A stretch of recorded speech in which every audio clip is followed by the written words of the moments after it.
بسم اللہ الرحمن الرحیم۔ السلام علیکم۔ آج میں آپ کو خاندانی انتقام کی آگ میں جھلسنے والی ایک لڑکی کی داستان علم سناتی ہوں۔ سلام بڑے میاں، کیسے ہیں؟ میں فلاں شہر سے آیا ہوں اور مجھے دوسرے شہر جانا ہے۔ یہاں میرا کوئی جاننے والا نہیں ہے، کیا آپ میری تھوڑی سی رہنمائی کر سکتے ہیں؟ پاس کھڑے نوجوان نے بڑی عمر کے شخص سے درخواست کی۔ بڑے میاں نے اس کو غور سے گھورا، پھر پوری توجہ سے اس اجنبی کی بات سنی۔ نوجوان نے اپنا نام آصف بتایا۔ وہ دوسرے شہر میں کسی کام سے جا رہا تھا، مگر راستے میں کسی وجہ سے اتر گیا جہاں اس کی کوئی جان پہچان نہیں تھی۔ وہ کچھ دیر یہاں رکا تو اس شہر کے بارے میں کچھ معلومات لینے میں مصروف ہو گیا۔ بڑے میاں، جن کا نام دین محمد تھا، شکل و صورت سے کافی سمجھدار اور بردبار تھے۔ اس نوجوان کی بات توجہ سے سننے کے بعد اسے قریبی چھپر ہوٹل میں لے گئے۔ ادھر ادھر کی باتوں کے دوران موبائل نمبروں کا تبادلہ بھی ہوا، پھر ایک دوسرے سے اجازت لے کر اٹھ کھڑے ہوئے۔ اب یہ اجنبیت شناسائی میں تبدیل ہو چکی تھی۔ ان کا ایک دوسرے کو الوداع کہنے کا انداز ایسا تھا جیسے وہ دونوں ایک دوسرے کے جگری دوست ہوں۔ ایک دن بعد ہی دین محمد کے موبائل پر ایک اجنبی نمبر سے کال آئی۔ دین محمد کا تعلق ان پڑھ گھرانے سے تھا۔ وہ انگریزی تو کیا، اردو بھی اچھے طریقے سے نہیں جانتا تھا۔ موبائل پر نظر ڈالی اور یہ سوچ کر کہ کسی جاننے والے کی کال ہوگی، ریسیو کر لی۔ دوسری طرف کی آواز کچھ جانی پہچانی سی لگی۔ کال کرنے والے نے اپنا نام بتایا تو دین محمد کے چہرے سے اجنبیت غائب ہو گئی اور وہ اس سے یوں بات کرنے لگا جیسے وہ کوئی بہت قریبی رشتہ دار ہو۔ اب وہ روزانہ ہی دین محمد کو کال کرتا اور گھنٹوں باتوں میں مصروف رہتا۔ ایک دوست ہے، بہت ہی اچھا انسان ہے، بلکہ وہ مجھے اپنا چاچا کہتا ہے۔ دین محمد نے گھر والوں کو اس نوجوان کے بارے میں بتایا کہ وہ فون اس نوجوان کا تھا جس کا نام آصف ہے، جو انہیں بس سٹاپ پر ملا تھا۔ آصف کی بے تکلفانہ اور مخلصانہ باتوں نے دین محمد کو اس کا گرویدہ بنا دیا۔ آصف کبھی دین محمد کو موبائل کا بیلنس بھیجتا تو کبھی پیسوں کا تبادلہ ہوتا۔ ان دونوں کی اپنائیت نے ایک نیا موڑ لیا۔ اب وہ ایک دوسرے کو گھر پر مدعو کرنے لگے تھے۔ کبھی دین محمد آصف کے شہر جاتا تو کبھی وہ دین محمد کے گاؤں آ جاتا۔ دونوں کافی دیر تک بیٹھے گپے ہانکتے۔ اس کی واپسی پر دین محمد اپنے کسی بیٹے کے ذریعے اسے بس سٹاپ تک چھڑوا دیتا۔ دوسری جانب دین محمد کے محلے داروں اور اہل خانہ کو اس کا یوں ایک اجنبی دوست سے تعلقات بڑھانا کچھ مناسب نہیں لگ رہا تھا۔ اسے کئی بار سمجھانے کی کوشش کی گئی، مگر سب بے سود۔ وہ ہمیشہ سب کے اعتراض پر ایک بات کہہ کر ان کا منہ بند کر دیتا: آصف میرے لیے بیٹوں جیسا ہے اور اسے یہاں آنے سے کوئی نہیں روک سکتا۔ دین محمد خود ایک سلجھا ہوا ذمہ دار اور اچھا انسان تھا، جس کی وجہ سے کسی کی بھی اس کے آگے چلتی نہیں تھی۔ دین محمد اور آصف کے تعلقات کی وجہ سے ان کے گھر والے بہت تنگ تھے، مگر ان باتوں سے دین محمد کو کوئی فرق نہیں پڑتا تھا۔ اسے آصف پر حد سے زیادہ یقین تھا۔ وہ ہر وقت اس کے اعلیٰ اخلاق کے گن گاتا رہتا۔ جیسے جیسے وقت گزرتا جا رہا تھا ویسے ویسے دین محمد کا اعتماد آصف پر پختہ ہوتا جا رہا تھا۔ اب تو آصف اس کے گھر پر کئی راتیں بھی بسر کرنے لگا تھا۔ وہ دین محمد کے ساتھ کھیتوں میں کام کرواتا اور گھر میں بغیر کسی روک ٹوک کے آتا جاتا۔ دین محمد اپنی سب سے چھوٹی بیٹی معراج کی شادی کے بارے میں کافی پریشان تھا، مگر آصف سے بھی اس کی نسبت طے نہیں کر سکتا تھا کیونکہ وہ اسے اپنے بیٹوں جیسا سمجھتا تھا۔ معراج ہمیشہ آصف کے لیے کھانا لے کر آتی اور کبھی کبھار ایسا بھی ہوتا کہ آصف آتا تو معراج گھر میں اکیلی ہوتی تھی۔ یوں وہ ایک دوسرے کو دل ہی دل میں پسند کرنے لگے تھے۔ معراج کو ہمیشہ آصف کا انتظار رہتا تھا، وہ آصف کی راہ تکتی رہتی تھی۔ ایسے ہی دن گزرتے گئے اور معراج کی ننھی محبت پھل پھول کے ایک تناور درخت بن گئی۔ معراج سے اب وہ انتظار نہیں ہو پا رہا تھا اور آخرکار اس نے ایک دن آصف سے دل کی بات کہہ ڈالی۔ ادھر آصف بھی جیسے اسی انتظار میں تھا، اس نے بھی ظاہری طور پر اپنی محبت کا یقین دلا دیا۔ تاہم آصف کے دل میں کچھ اور چل رہا تھا جسے وہ معصوم کلی نہیں جانتی تھی۔ آصف نے معراج کے منہ سے محبت کے یہ دو جملے سننے کے لیے نہ جانے کتنا انتظار کیا تھا۔ آج وہ گھر لوٹتے وقت بہت خوش تھا۔ اپنے شہر پہنچ کر وہ گھر جانے کی بجائے کہیں اور چلا گیا۔ کچھ سرگوشیوں کے بعد آصف کی آواز نمایاں تھی۔ وہ کسی سے کہہ رہا تھا جس کے لیے برسوں انتظار کیا ہے، آخر وہ دن آ گیا اور اب اس سے مزید صبر نہیں ہو رہا۔ اس کام کو جلد سے جلد ہو جانا چاہیے۔ دوسری طرف کسی خاتون کی آواز تھی جو اسے احتیاط سے کام کرنے کو کہہ رہی تھی۔ جلد بازی میں کوئی نقصان بھی ہو سکتا ہے، جہاں ہم نے اتنا صبر کیا ہے تھوڑا اور صبر کر لو تاکہ معاملات بہتر انداز میں انجام پائیں۔ آصف کے دل میں نہ جانے کیا چل رہا تھا اور وہ کس سے اپنی رازداری شیئر کر رہا تھا، یہ ابھی تک کسی کو معلوم نہیں تھا۔ دوسری جانب معراج کو ہر چیز میں آصف نظر آنے لگا تھا۔ اسے اب زندگی صحیح معنوں میں زندگی لگنے لگی تھی۔ اب وہ دین محمد کی چھوٹی نادان بیٹی نہیں رہی تھی۔ اس کا دل چاہتا تھا کہ وہ اپنے والد سے کہتے کہ وہ اب چھوٹی نہیں رہی، سب کچھ سمجھنے لگی ہے، مگر وہ کہہ نہیں سکتی تھی۔ لحاظ و مروت کا خیال رکھتے رکھتے کئی دن بیت گئے۔ اب تو آصف نے اسے ضد بھی کرنی شروع کر دی تھی کہ وہ جلد از جلد اس سے شادی کرنا چاہتا ہے، جس کے لیے اس نے اپنے گھر کے الٹے سیدھے مسائل بھی بیان کیے کہ اگر وہ اس سے فوراً شادی نہیں کرے گی تو اس کے گھر والے اس کی شادی کہیں اور کر دیں گے۔ آصف کی الٹی سیدھی باتوں نے معراج کو کافی حد تک جذباتی کر دیا تھا۔ آخر اس نے بھی کچی عمر میں سخت فیصلہ کرنے کا ارادہ کر لیا۔ آصف کی شیطانی چالیں اپنا کام کر رہی تھی، جو وہ چاہ رہا تھا سب کچھ ویسے ہی ہوتا جا رہا تھا۔ معراج کی معصومیت نے آصف پر اندھا اعتبار کیا تھا اور شاید آصف کی طرف سے اسے اس اعتبار کا بہت برا انجام ملنے والا تھا، کیونکہ آصف کی معراج کے ساتھ بات چیت کے ساتھ کسی اور کے ساتھ خفیہ میٹنگز ایک سوالیہ نشان تھی۔ آخر باتوں ہی باتوں میں معراج کو معلوم ہوا کہ اس کے ابا اس کی نسبت کسی اور سے جوڑنے جا رہی ہیں، اور اس سلسلے میں انہوں نے اپنے بیٹوں سے مشاورت بھی کر لی ہے۔ بعد میں اسے معلوم ہوا کہ بھائیوں کے پرزور احتجاج پر اس کے ابا نے اس کے بارے میں اہم فیصلہ کرنے کا سوچ لیا ہے۔ معراج نے آصف کو بتایا کہ آج ابا محلے کے کسی لڑکے کے ساتھ اس کی شادی کی بات کر رہے تھے۔ معراج کے لہجے میں تشویش تھی، مگر آصف کو اس بات سے کچھ فرق نہیں پڑ رہا تھا۔ اس نے ہاں ہوں میں بات ٹال دی۔ معراج نے آصف کو بازو سے پکڑ کر جھنجھوڑا اور بات کی اہمیت کی طرف توجہ دلائی تو آصف نے غصے میں کہا، پھر میں کیا کر سکتا ہوں؟ کیا تم میرے ساتھ بھاگ جانے کے لیے تیار ہو؟ یہ ایسی بات تھی جس کا معراج نے زندگی بھر سوچا تک نہیں تھا۔ اسے آصف کا یہ رویہ بیگانہ سا لگا تھا۔ وہ کانپ اٹھی تھی اور گھبرائے ہوئے انداز میں پھٹی آنکھوں سے آصف کا چہرہ تکتی رہ گئی۔ اس کے پاس آصف کی بات کا کوئی جواب نہیں تھا۔ اس کا خیال تھا کہ یہ بات سن کر آصف بھی اس کی طرح پریشان ہو جائے گا اور ابا سے اس کا رشتہ مانگ لے گا، مگر آصف نے تو دوسرا راستہ چنا تھا، جس کے بارے میں معراج کا ننھا دماغ سوچ بھی نہیں سکتا تھا۔ اس نے تو ہمیشہ شادیوں میں دلہن کی طرح خود کو سجا کر ڈولی میں آصف کے ساتھ رخصت ہونے کے خواب دیکھے تھے۔ اس نے رخصتی کے وقت دل کھول کر رونے، اماں کو ایک اچھی بیوی بن کر رہنے کا وعدہ کرنے کا بھی سوچ رکھا تھا۔ آصف کی باتوں نے اس کے سارے ارمانوں کا خون کر دیا تھا۔ اب اسے وہ فیصلہ کرنا تھا جس کے بعد زندگی رسوائیوں کی راہ پر گامزن ہو جاتی ہے۔ وہ جانتی تھی کہ وہ جس راہ کو چننے پر غور کر رہی ہے وہ مشکلات، کانٹوں اور بدنامیوں سے بھری ہوئی ہے۔ وہ یہ بھی جانتی تھی کہ اس راہ پر چلنے سے نہ صرف اس کا خاندان برباد ہوگا بلکہ اس کی آخرت بھی داؤ پر لگ جائے گی۔ اب چند لمحوں میں اسے فیصلہ کرنا تھا۔ وہ دماغ اور دل کو فیصلے کا اختیار سونپ کر خاموشی سے آصف کی طرف دیکھنے لگی۔ آخر دل دماغ پر حاوی ہو گیا اور معراج نے زندگی کا سب سے غلط فیصلہ کر ڈالا۔ رات کا دوسرا پہر شروع ہوتے ہی دین محمد کے گھر سے 2 ہیولے نکل کر کچی سڑک پر آ گئے، جہاں 2 افراد موٹر سائیکلوں پر ان کے آنے کا انتظار کر رہے تھے۔ موٹر سائیکل کی روشنی میں معلوم ہوا کہ دین محمد کے گھر سے نکلنے والے 2 ہیولے آصف اور معراج کے تھے۔ معراج گھبرائی ہوئی خود کو ایک بڑی سی چادر میں سمیٹے آہستہ آہستہ چل رہی تھی۔ دور دور تک کوئی نہیں تھا، بس کہیں کہیں سے کتوں کے بھونکنے کی آوازیں آ رہی تھیں۔ جب کوئی آواز معراج کی سماعتوں سے ٹکراتی تو وہ چونک کر اپنے گھر کی دہلیز کی طرف دیکھتی۔ معراج اور آصف ایک موٹر سائیکل پر بیٹھے تو معراج نے آخری بار اپنے گھر کو دیکھا۔ اس کی آنکھوں سے آنسو جاری ہو گئے۔ اسے شاید اپنی غلطی کا احساس ہو رہا تھا جسے آصف نے واضح طور پر محسوس کیا، اور اس خطرے کے پیش نظر کہ کہیں معراج واپس نہ چلی جائے، موٹر سائیکل کی رفتار تیز کرتے ہوئے وہاں سے دور اور دور ہوتا چلا گیا، جبکہ معراج نے اس وقت تک اپنے گھر پر نظریں ٹکائے رکھی جب تک وہ اس کی نظروں سے اوجھل نہیں ہو گیا۔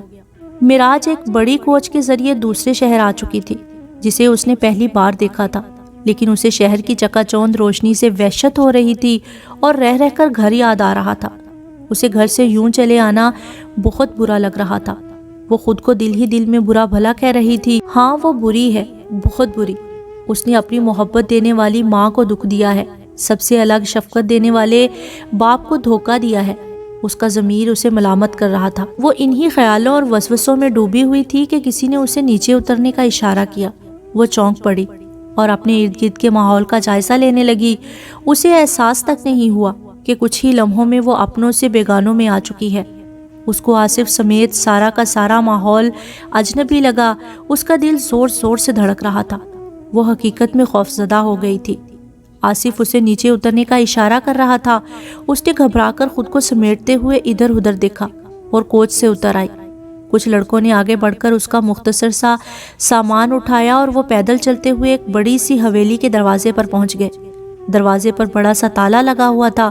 انہی لڑکوں میں سے ایک نے آگے بڑھ کر اسے کھولا اور حویلی میں داخل ہو گیا۔ کچھ ہی دیر میں وہ واپس آیا اور سب کو اندر آنے کا کہا۔ معراج کی سمجھ میں کچھ نہیں آ رہا تھا کہ کیا ہو رہا ہے۔ وہ بت بنی سب کے ساتھ ساتھ چل رہی تھی۔ اس کی ظاہری حالت سے صاف واضح تھا کہ جیسے وہ اپنی اس فیصلے سے ناخوش ہے اور اب اس کی سزا بھگتنے کے لیے خود کو تیار کر رہی ہے۔ حویلی کا صحن کافی بڑا تھا۔ لڑکے انہیں حویلی میں چھوڑ کر آصف کی ہدایت پر واپس چلے گئے۔ البتہ وہ جاتے ہوئے حویلی کو باہر سے دوبارہ تالا لگا کر گئے، جس نے معراج کو مزید پریشان کر دیا تھا۔ آصف اور معراج اکیلے تھے۔ اب معراج کو کچھ حوصلہ ملا تھا۔ وہ ان لمحوں کے لیے برسوں سے تڑپ رہی تھی۔ آخر وہ وقت آ گیا تھا جب وہ آصف کے ساتھ اکیلے میں بلا خوف و خطر بیٹھ کر ڈھیر ساری باتیں کر سکتی تھی۔ وہ اسے اپنا بچپن بتانا چاہتی تھی اور اس سے اس کے بارے میں پوچھنا چاہتی تھی۔ آصف جسے وہ ہر وقت اور ہر پل سوچتی تھی اور اپنے ہر خواب میں اسے دیکھتی تھی، آج وہ خواب حقیقت بن گیا تھا۔ معراج کو پہلی بار ایسا لگا تھا کہ اس کا فیصلہ درست ہے۔ وہ بھی اپنی مرضی کی زندگی جینا چاہتی ہے اور اس کا یہ حق اس سے کوئی نہیں چھین سکتا۔ سورج ڈھلنے لگا تھا۔ آسمان پر ہلکی ہلکی کرنیں باقی تھیں۔ دروازے پر ہلکی سی دستک ہوئی، جسے سن کر معراج کا دل زور زور سے دھڑکنے لگا۔ آصف نے اٹھ کر دروازہ کھولا تو سامنے انہی لڑکوں میں سے ایک ہاتھ میں شاپر لیے کھڑا تھا۔ آصف نے اس سے شاپر لیا اور معراج کے پاس رکھ کر اس لڑکے کے ساتھ باہر چلا گیا۔ کچھ دیر تک آصف اسے باتیں کرتا رہا، پھر اسے رخصت کر کے واپس آ گیا۔ شاپر میں کچھ کھانے کا سامان تھا اور کچھ دیگر ضروریات کی چیزیں تھیں۔ معراج کا دل چاہ رہا تھا کہ وہ آصف کی آنے والے لڑکے سے بات چیت کے متعلق پوچھے، مگر اسے گستاخی سمجھ کر خاموش رہی۔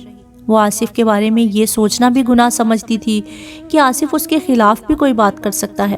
رات کے اندھیرے لمبے ہو رہے تھے اور محلے کے گھروں میں لوگ بتیاں بجھا کر سونے کی تیاریاں کر رہے تھے۔ معراج بیڈ کے ایک کونے میں سمٹی بیٹھی تھی۔ اسے نیند نہیں آ رہی تھی۔ وہ مسلسل اپنی اماں اور ابا کے بارے میں سوچ رہی تھی۔ نہ جانے ان کے ساتھ کیا بیتی ہوگی۔ اسے بھائیوں کا غصہ بھی ڈرا رہا تھا کہ اگر انہوں نے اسے ڈھونڈ لیا تو قیامت آ جائے گی۔ اس کے دماغ میں وسوسوں کے جھکڑ چل رہے تھے، جس کی وجہ سے اس کا سر بھی درد کے مارے پھٹ رہا تھا۔ اتنے میں دروازے پر دستک ہوئی۔ وہ متفکرانہ نظروں سے دروازے کی طرف دیکھنے لگی۔ آصف جو نیند کے سے انداز میں لیٹا ہوا تھا فوراً اٹھ گیا، جیسے وہ نیند میں کم اور انتظار میں زیادہ تھا۔ دروازے پر ایک خاتون اور بڑی عمر کے 2 مرد تھے۔ آصف انہیں اندر لے آیا۔ اس نے خاتون کا تعارف اپنی خالہ اور مردوں کا تعارف خالو اور ان کے بھائی کے طور پر کروایا۔ وہ تینوں مسلسل معراج کو گھورے جا رہے تھے۔ نہ جانے کیوں معراج کو ان سے خوف آنے لگا تھا۔ اسے ان کی نظروں میں شفافیت محسوس ہو رہی تھی۔ کہتے ہیں چھٹی حس انسان کو خطرے سے متعلق خود ہی آگاہ کر دیتی ہے۔ معراج کی بھی چھٹی حس اس وقت مکمل طور پر بیدار ہو چکی تھی اور اسے آنے والے خطرے کے متعلق آگاہ کر رہی تھی۔ کافی دیر ادھر ادھر کی باتیں ہوتی رہیں، پھر وہ تینوں چلے گئے۔ ان کے جانے کے بعد معراج نے سکھ کی سانس لی۔ آصف دوسرے کمرے میں جا کر سو گیا، جبکہ معراج کو اندر سے دروازہ بند کرنے کی ہدایت بھی کر گیا۔ معراج کو اکیلے میں ڈر تو لگ رہا تھا، مگر وہ بھی یہی چاہتی تھی۔ اس کا اکیلے رہنے کو دل چاہ رہا تھا۔ وہ کچھ دیر کے لیے بالکل تنہا رہنا چاہتی تھی۔ اس نے آصف کے جاتے ہی دروازہ اندر سے بند کیا اور دوبارہ بیڈ پر آ کر لیٹ گئی۔ وہ اپنے خیالوں میں تھی کہ نہ جانے کب اس کی آنکھ لگ گئی۔ معراج کے والدین اسے ڈھونڈ ڈھونڈ کر نڈھال ہو چکے تھے۔ دین محمد کی عمر اگرچہ کافی تھی، مگر بیٹی کے صدمے نے اس کی عمر میں 20 برس کا اضافہ کر دیا تھا۔ شام تک وہ بیٹی کی تلاش میں کبھی ادھر تو کبھی ادھر مارا مارا پھرتا رہا، مگر کہیں کوئی سراغ نہ پا کر آخرکار اپنی قسمت پر روتا ہوا گھر لوٹ آیا تھا۔ اس کا دل چاہ رہا تھا کہ وہ لوگوں کو جواب دینے کی بجائے خود زمین میں دفن ہو جائے۔ کہتے ہیں کہ انسان خود نہیں مرتا، اسے تو لوگ مار دیتے ہیں۔ دین محمد بھی لوگوں کی نظروں سے بچنے کے لیے راتوں رات گھر خالی کر دینا چاہتا تھا، مگر وہ کس کے پاس جاتا؟ اب تو کوئی اس کو اپنے پاس جگہ دینے کے لیے بھی تیار نہ تھا۔ اس پر زمین باوجود اپنی فراغی کے تنگ ہو کر رہ گئی تھی۔ دوسری جانب ماں تھی جو روتے روتے تھک چکی تھی۔ اب تو اس کے آنسوؤں نے بھی جواب دے دیا تھا۔ بھائی صبح کے گھر سے نکلے، نہ جانے کہاں چلے گئے تھے۔ شاید ان کی غیرت گوارا نہیں کر رہی تھی کہ وہ لوگوں کا سامنا کرے۔ معراج چند ہی لمحوں میں ہنستے بستے گھر کو ویران کر گئی تھی، ایسا ویران کہ نسلیں در نسلیں اس نشان کو مٹا نہ پائیں۔ سورج نے کھڑکی کی اوٹ سے سر نکالا تو معراج جیسے ہڑبڑا کر اٹھ بیٹھی۔ اسے لگا جیسے وہ اپنی ماں کے گھر پر ہو، اور اب کافی دیر ہو گئی ہے، تمام کام ادھورے پڑے ہیں۔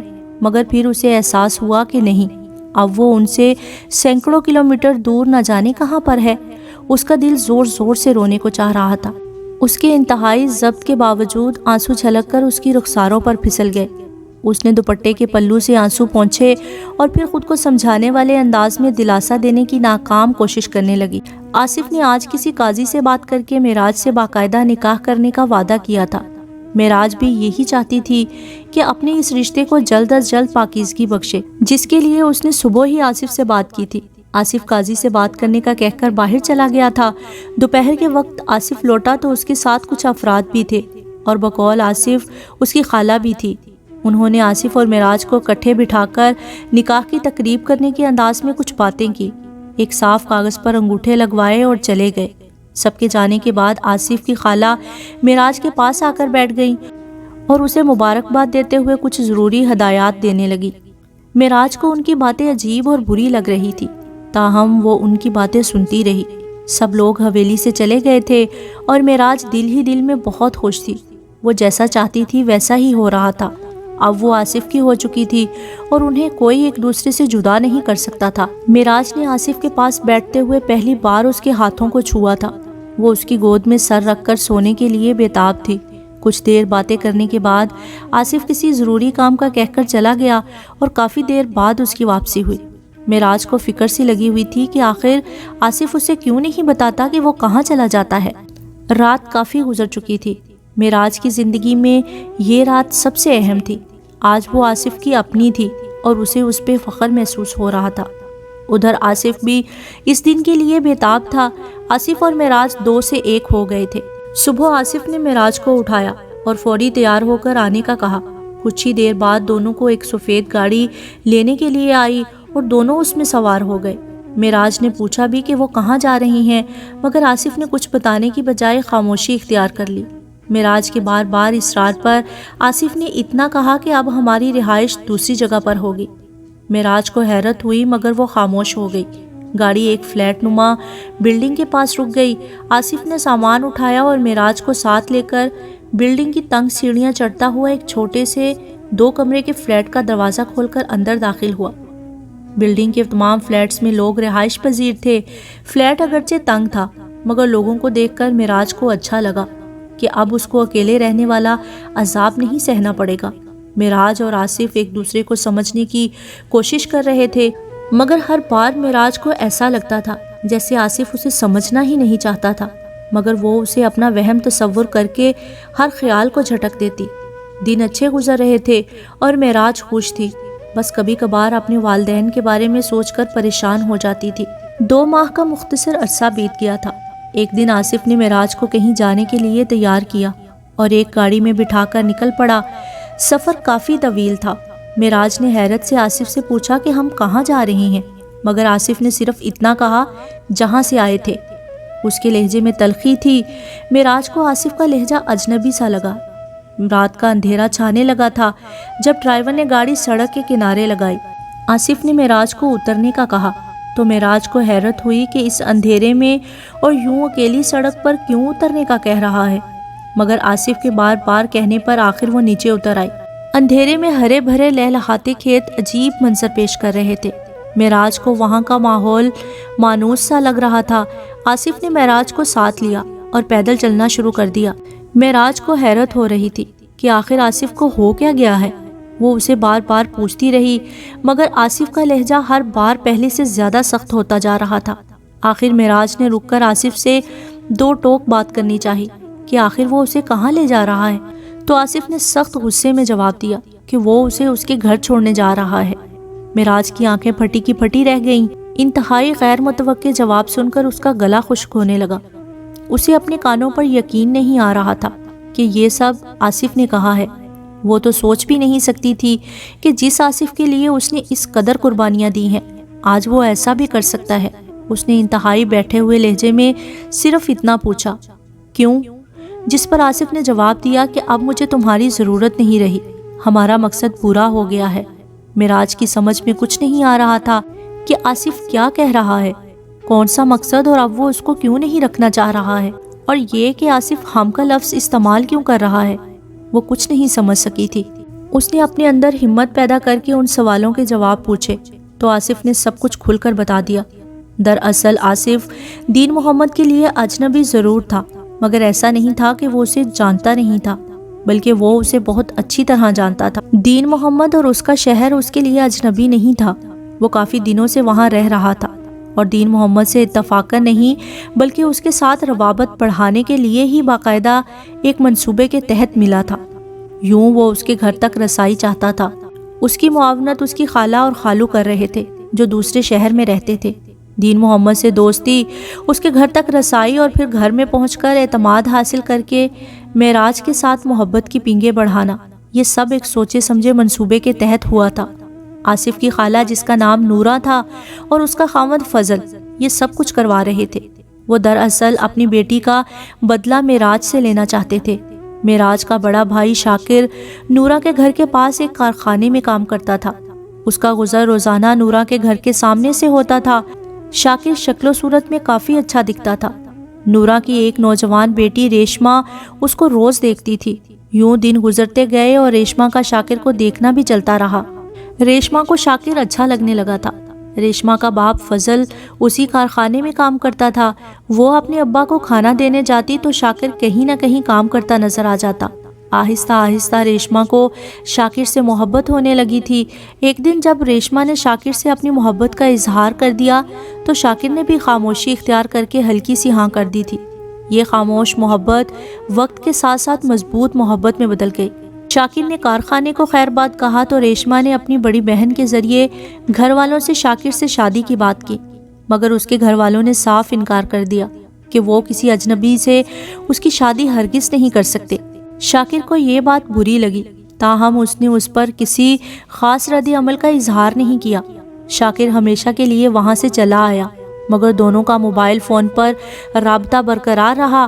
آخر ریشما اور شاکر نے محبت کی ریت برقرار رکھنے کے لیے وہ فیصلہ کیا جو بعد میں معراج نے بھی کیا تھا۔ جب نورا کو اس بات کا علم ہوا کہ ریشما کو بھگا کر لے جانے والا شاکر ہے تو اس نے بدلے کی آگ میں جلنا شروع کر دیا۔ آخر کار اس کے شیطانی ذہن نے آصف کے ذریعے گناہ گار بھائی کی سزا اس کی معصوم بہن کو دینے کا منصوبہ تشکیل دیا، جس پر عمل کرتے ہوئے آصف نے معراج کی زندگی کو کانٹوں سے بھر دیا تھا۔ اب معراج سب جان چکی تھی اور آصف کا چہرہ بھی دیکھنا نہیں چاہتی تھی۔ اتنے میں آصف نے اس پر ایک اور وار کیا جسے سن کر وہ زمین میں گڑ گئی۔ اس کا دل چاہ رہا تھا کہ وہ یہ سننے سے پہلے مر کیوں نہ گئی۔ اسے اپنے وجود سے نفرت ہونے لگی تھی۔ اس کا دل چاہ رہا تھا کہ وہ آصف کا گلا دبا دے۔ آصف نے اسے بتایا تھا کہ وہ اس کی منکوحہ نہیں ہے، نہ کوئی قاضی آیا تھا اور نہ ہی کوئی نکاح ہوا تھا۔